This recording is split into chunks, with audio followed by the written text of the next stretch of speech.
We hear people say that it doesn't really matter what you believe as long as you're just sincere. But is that really true? Let's see what the Bible has to say about that today.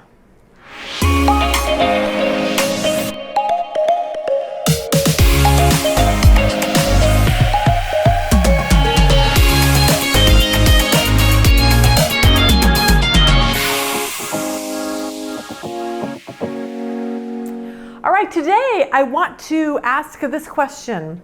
Do sincere religious people go to heaven? In other words, do all religious people who are sincere about their faith, do they actually make it to heaven? Do sincere Mormons make it to heaven? Sincere Muslims? Sincere spiritual people? Do they all go to heaven because of their sincerity? So let's answer that question today, and let's start here. Because we always have to start with our basis, which is the Bible. Because the Bible is the very words of God. And in the Bible, he tells us what is truth, what is his truth. He tells us, we say this all the time, how everything began, how everything's going to end. He tells us all about heaven and hell. He tells us how he made a way for us to go to heaven, to spend eternity with him.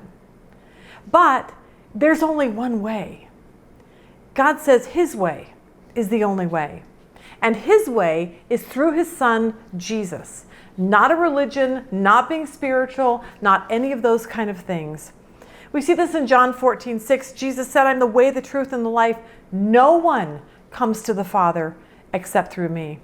Acts 4:12 says there is salvation in no one else. He's talking about Jesus. For there is no other name under heaven given to people, and we must be saved by it. So if we don't go through Jesus, the only way to God, it honestly doesn't matter how sincere somebody actually is. Because here's what we know.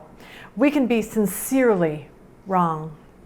It's like a nurse who sincerely thinks that she's giving her patient the right medicine, and yet she somehow messes it up and gives him the wrong medicine, and then he dies.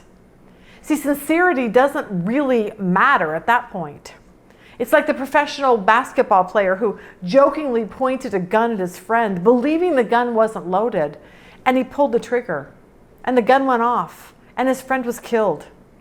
And the basketball player who pulled the trigger claims that he sincerely believed that the gun was not loaded, and yet his friend died because of it.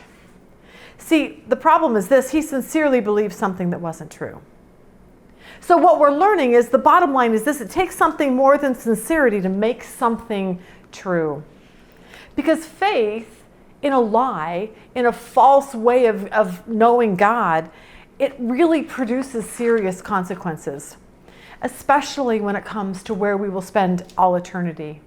And that's why we need to open our Bible. We need to prepare. We need to see truth from error from the Bible. Which is why what we believe actually matters. Because here's what we know. Really good, sincere people, really good, kind, and helpful people, really good, sincere, religious people, they can still be very sincere about being kind and being good in their religion and all of those things, and they can still miss heaven completely. Because John says this in 1 John 2, he says, verse 21, I have not written to you because you don't know the truth, but because you do know it, and because no lie comes from the truth.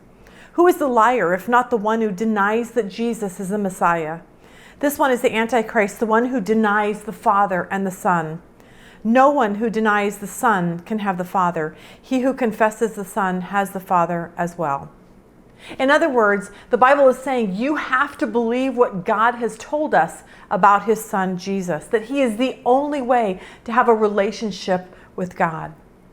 It is never a little Jesus and a little something else. It's not a little Jesus and, oh, I'm going to join this church.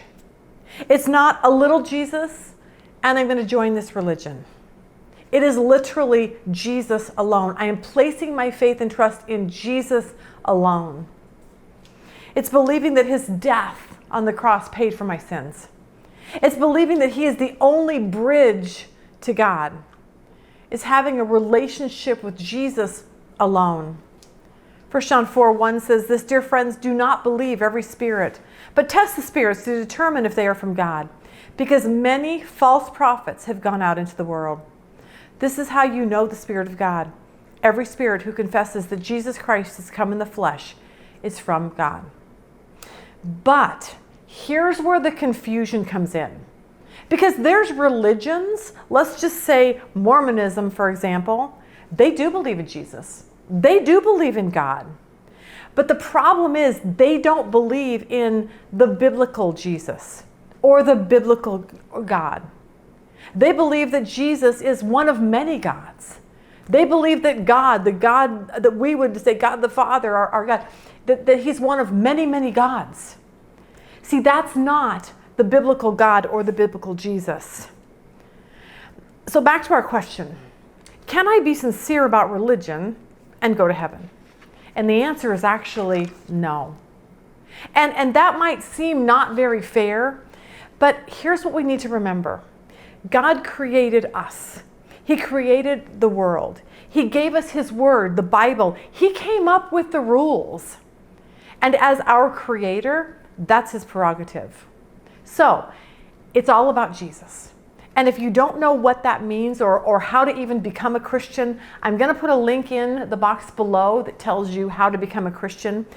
And then what I'm hoping and praying happens to you is that you sincerely give your life to Jesus alone, and then get really sincere about learning what it means to follow Him.